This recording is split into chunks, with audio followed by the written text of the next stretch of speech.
Поради се поголемиот број на пациенти кои се на кислородна поддршка и брзото темпо на трошење, Штипската болница инвестираше 3000 евра за набавка на дополнителни количини од толку неопходниот кислород. Ние, како болница, успеавме дел со собствени средства, дел со донатори, кои што морам да признам, да набавиме 15 кислородни боци кои што ќе бидат во собственост на Клиничка болница Штип, се со цел да имаме повеќе резерва, доколку дојде некој нов бран каде што ќе имаме зголемена ситуација и потреба за медицински кислород, да можеме да одговориме соодветно на потребите.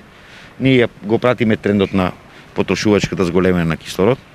Претходниот месец отприлика набавивме нови 15 регулатори, кои што се многу битни за користење нови медицински боци и се со цел да и натаму спремни ги дочекаме металниот нов бран и зголем број на пациенти.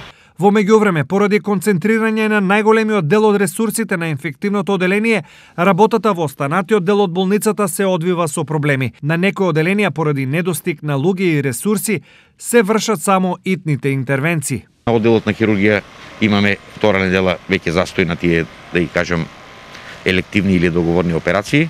Дел поради отсуство на персоналот, имаме дел од персоналот и во рентген, и во на хирургија, и на други места кај што ни се надвор од работен процес, се со цел да можеме да се доекипираме, значи настана еден, да кажем, привремен прекин на работата на оние операции кои што можат да почекаат и на одделот за очни болести. Ова ја наметнува потребата од дитно зголемување на бројот на вработени во болницата.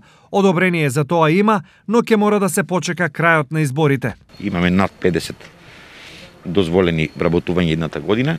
Инаку ние имаме добиено пред месец и половина дозвола за вработување на 23, ако не се лажам, медицински работници. Меѓутоа, одобрението го имаме, но, како што знаете, со оглед на ситуацијата со распишаните избори кај нас, кои што се за градоначалник, не можеме да го јеме огласот. Годинава болницата ја завршува со реализиран буџет од околу 470.000 евра, а за наредната година менаџментот се надева на повеќе пари од државата.